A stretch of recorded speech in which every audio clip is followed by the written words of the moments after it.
Know from whence you came. If you know whence you came, there are absolutely no limitations to where you can go. James Baldwin. I hate Henry Louis Gates, Jr. Okay, I don't. I love him. But can I at least say that he is guilty of assault and battery on my ego? That he has a talent for inflating the egos of others only to deftly and without warning pop them, and then to sport a rascally grin as if to say, "What, did I do something?" And what was the transgression committed by this public intellectual, this Harvard professor of African American studies, this award-winning filmmaker and author and editor of dozens of books? It was calling me up and offering me a dream, saying something like, "Cory, hey man, I've got this show called Finding Your Roots, where we trace the ancestry of two individuals." I knew about these shows, of course. The premise was to select well-known personalities, Oprah, Chris Rock, Barbara Walters, John Legend, Martha Stewart, and through research, DNA testing, and more, unearth their genealogical roots. The stories were fascinating and often shocking, complete with reveals in which guests lit up with joy or were struck with astonishment at the realization of who they are and where they come from. Many guests wept at the revelation. I think the good professor likes to make people cry on TV. I figured he was calling to invite me to a premiere. "Well, we decided to do a special about two elected leaders," he said, "and I want you to be one of them. Interested?" I almost dropped the phone. "Interested? Are you kidding? I'd love that, but are you sure?"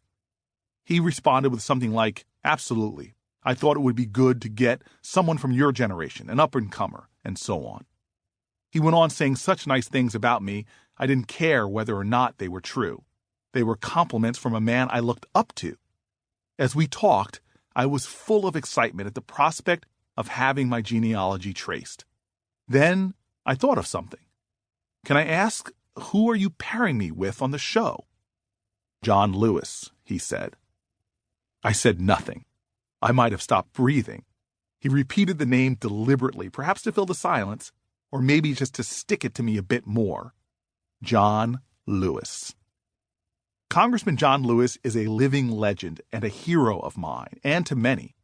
He was born a son of sharecroppers outside of Troy, Alabama. Inspired by Dr. Martin Luther King Jr., Lewis left Fisk University to go to the front lines of the civil rights movement in America. He helped found and was eventually named chairman of one of the most important civil rights organizations of the time, the Student Nonviolent Coordinating Committee, or SNCC. Lewis organized voter registration drives and sit-ins. He led freedom rides. He was a keynote speaker at the March on Washington. More than once, he was beaten during his nonviolent protests. He was renowned for his humility, self-sacrifice, and leadership, and was seen by many as one of the most courageous people in the civil rights movement. Today, Lewis serves in the House of Representatives. Thanks to his moral stature, his grace, his statesmanship, he is considered the conscience of the Congress. All of which is to say that Henry Louis Gates Jr. had envisioned a show in which he would partner Jimmy Olsen with Superman. I did the show, and this is a phrase I don't throw around lightly. It was life-changing. I'm profoundly grateful to Professor Gates for the opportunity, but of course any viewer could detect the difference between our two introductions.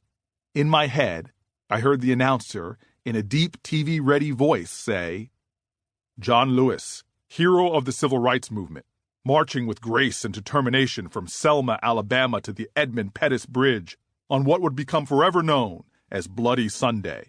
He stood at the front lines of history, leading peaceful protesters, courageously standing and praying before Alabama state troopers.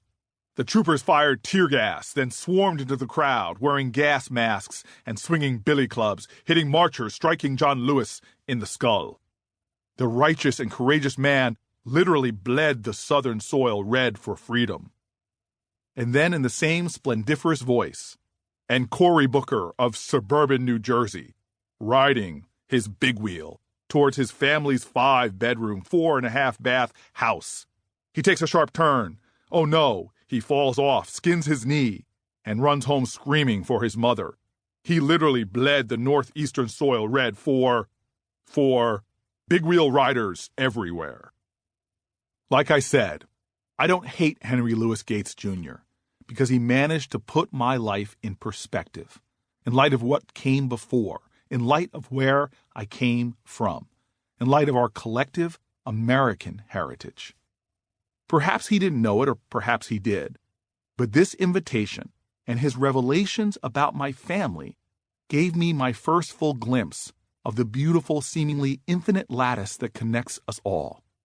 It compelled me to look closer to see how my family's journey intersected with and almost immediately benefited from John Lewis and all those who marched onto that bridge. Their collective courage, leadership, and love helped to unlock a literal door for me and my family. They helped to secure for my family and me a New Jersey home.